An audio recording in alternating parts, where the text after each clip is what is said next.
अस्सलामु अलैकुम वरहमतुल्लाहि वबरकातुहू। इंशाअल्लाह आज हम देखेंगे जो नमाज में हम दुरूद शरीफ के बाद दुआ पढ़ते हैं उसको कैसे पढ़ना है। अऊज़ु बिल्लाहि मिनश शैतानिर रजीम, बिस्मिल्लाहिर रहमानिर रहीम। सबसे पहले मैं पढ़ के सुनाती हूँ, उसके बाद देखते हैं कैसे पढ़ना है।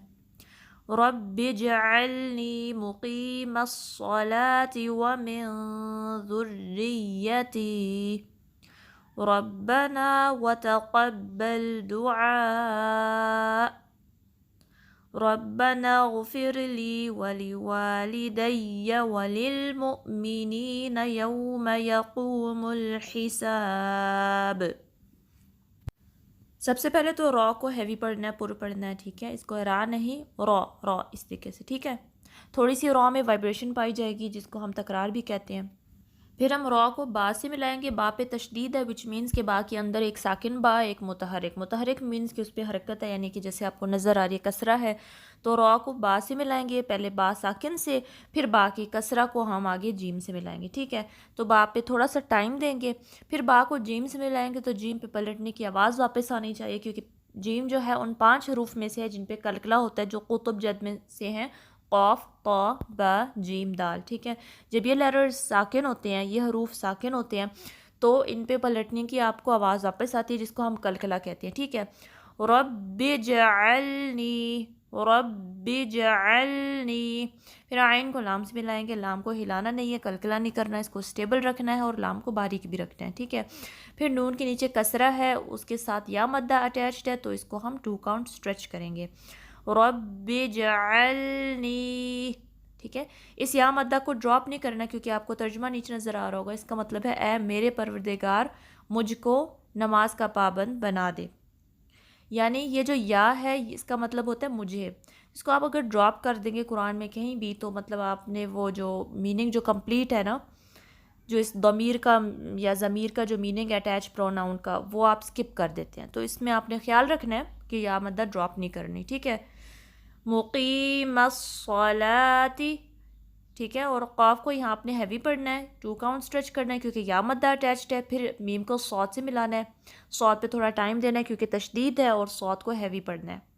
फिर सौत के बाद जो लाम है उसको बारीक रखना है, 2 काउंट स्ट्रेच करना है, और ता मरबूता में जो नीचे जो कसरा है उसको एक हरकत पढ़ना है, ठीक है।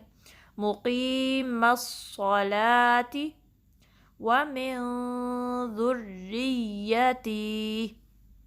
यहाँ पे आपने इख्फा का टाइम देना है, नून साकिन। इख्फा में क्या होता है कि आपने नून की आवाज़ को ना नाक में छुपाना है, थोड़ा सा गुन्ना का टाइम देंगे। और नून साकिन या तनवीन यानी 2 ज़बर 2 ज़ेर 2 पेश के बाद सर्टेन लेटर्स आते हैं, 15 हरूफ आते हैं, उनमें से कोई भी लेटर आ जाए तो वहाँ इख्फा होता है। यहाँ पर भी अब नून साकिन के बाद दाल आया है ना, तो आपने नून साकिन की आवाज़ को थोड़ी देर नाक में रखना है। मिन ज़ुर्रिय्यती। फिर दाल को रा से मिलाना है।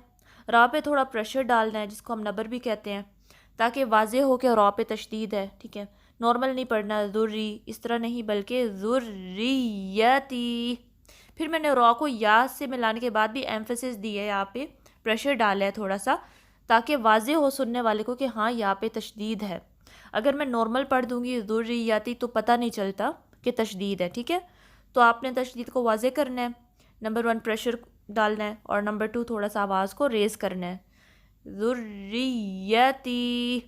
अब इसमें भी आप या मद्दा को अगर ड्रॉप कर देंगे तो मीनिंग क्या हो जाएगा, यहाँ पर लिखा हुआ है मुझको नमाज का पाबंद बना दे और मेरी औलाद को भी। तो सिर्फ ट्रांसलेशन बन जाएगा और औलाद को, यानी आप अगर या को हटा देंगे, अरबिक में या का मतलब होता है मुझे या मेरा, तो आपने या को नहीं ड्रॉप करना। बिकॉज मैं नोटिस करती हूँ समटाइम्स मिस्टेक्स हो जाती हैं, या मद्दा ड्रॉप हो जाती है जो भी हम दुआएं पढ़ते हैं, और जो कसरा होती है वो स्ट्रेच हो जाती है, वो या मद्दा में चेंज हो जाती है। तो इसका आपने ख्याल रखना है, ठीक है। इसको प्रैक्टिस करें कि या मद्दा ड्रॉप ना हो। रब्बना वतक़ब्बल, रॉ को बा से मिलाना है, रॉ को पुर पढ़ना है, हैवी पढ़ना है, फिर बा पे प्रेशर डालना है, नून को 2 काउंट स्ट्रेच करना है, क़ाफ़ को भी हैवी पढ़ना है, फिर बा से मिलाना है, बा पे प्रेशर डालना है, और लाम को बारीक रखना है, लाम को हिलाना नहीं है। रब्बना वतक़ब्बल दुआ, ठीक है। आइन को आपने 4 काउंट स्ट्रेच करना है और यहाँ पे स्टॉप करना है, ठीक है। अगर आप कंटिन्यू करेंगे तो हमज़ा के कसरा के साथ आप इसको कंटिन्यू भी कर सकते हैं। اس کے بعد ربنا اغفر لی میں غائن کو ہیوی پڑھنا ہے، پر پڑھنا ہے، اور اس میں خا کے جیسے خراش نہیں آنی چاہیے یا گاف کے جیسے گا کی ساؤنڈ نہیں آنی چاہیے، اس کو سمودھ رکھنا ہے۔ پھر فا کو را سے ملانا ہے، را کو باریک پڑھنا ہے کیونکہ را سے پہلے کسرہ آئی ہے۔ پھر آگے لی کی بھی یا مدہ ڈراپ نہیں کرنی کیونکہ میننگ بدل جاتا ہے۔ اس کا مطلب ہے کہ اے ہمارے پروردگار مجھ کو، میرے ماں باپ کو اور سارے مسلمانوں کو بخش دے۔ تو یہ جو مجھ کو یہاں بولا گیا ہے، یہ یا متکلم یہاں اٹیچڈ ہے، اس کو آپ نے ڈراپ نہیں کرنا، ٹھیک ہے، پھر میننگ بدل جائے گا کیونکہ آپ اپنے لیے بخشش مانگ رہے ہیں۔ تو یا کو ہٹا دیں گے تو وہ پھر آپ جو یہ میننگ ہے نا وہ آپ کی دعا میں نا تھوڑی سی چینجز آ جاتی ہیں، تو اس کا خیال رکھنا ہے کہ اس کو ربنا اغفر لی ولی والدیہ نہیں پڑھنا بلکہ لی کو 2 کاؤنٹ اسٹریچ کرنا ہے اور اس پہ ٹائم دینا ہے۔ دیکھیں جو مد وغیرہ ہیں ان پہ ٹائم دیں، جو غنہ وغیرہ ٹائم دیں، جلدی سے آگے نہ بڑھیں کیونکہ آبویسلی جو قرآن ہے یا قرآنی جو دعائیں ہیں ہم جلدی جلدی نہیں پڑھ سکتے، جیسے ہم نارمل لینگویج بولتے ہیں، ہم انگلش بول لیتے ہیں، Urdu whatever our languages, تو جو قرآن ہے وہ دوسری لینگویجز جیسا نہیں ہے، اس کو ہم نے آرام آرام سے سکون سے اطمینان سے پڑھنا ہے، ٹھیک ہے۔ تو یہاں پر آپ نے اس کو 2 کاؤنٹ اسٹریچ کرنا ہے، ربنا اغفر لی ولی والدیہ، ٹھیک ہے۔ یہاں ایک کامن مسٹیک ہے ولی والدیہ میں کہ الف مدہ ڈراپ ہو جاتی ہے، ولی والدیہ ہم پڑھ دیتے ہیں، لیکن اس میں وا جو سیکنڈ وا ہے اس کو 2 کاؤنٹ اسٹریچ کرنا ہے، ولی والدیہ۔ پھر جو بعد میں یا آیا اس پہ پریشر ڈالنا ہے، ٹھیک ہے، اس کو اسٹریچ نہیں کرنا۔ اور پھر وللمؤمنین میں لام جو ہے اس کو ہلانا نہیں ہے، اس کو پر نہیں پڑھنا، ہیوی نہیں پڑھنا، ٹھیک ہے، کلکلا نہیں کرنا اس پہ۔ وللمؤمنین مو پہ بھی کلکلا نہیں کرنا، ہلانا نہیں ہے، یعنی کہ ڈبل ساؤنڈ آئے، مو ایسی ساؤنڈ آئے، ٹھیک ہے، اس کو سٹیبل رکھنا ہے۔ وللمؤمنین یوم یقوم الحساب، قاف کو ہیوی پڑھنا ہے، ہا کو درمیانے حلق کے حصے سے نکالنا ہے اور با پہ آخر میں کلکلا کرنا ہے کیونکہ با پہ ہم نے وقف کیا، سٹاپ کیا ہے، تو پلٹنے کی آواز واپس آنی چاہیے۔ جزاکم اللہ خیر، السلام علیکم ورحمۃ اللہ وبرکاتہ۔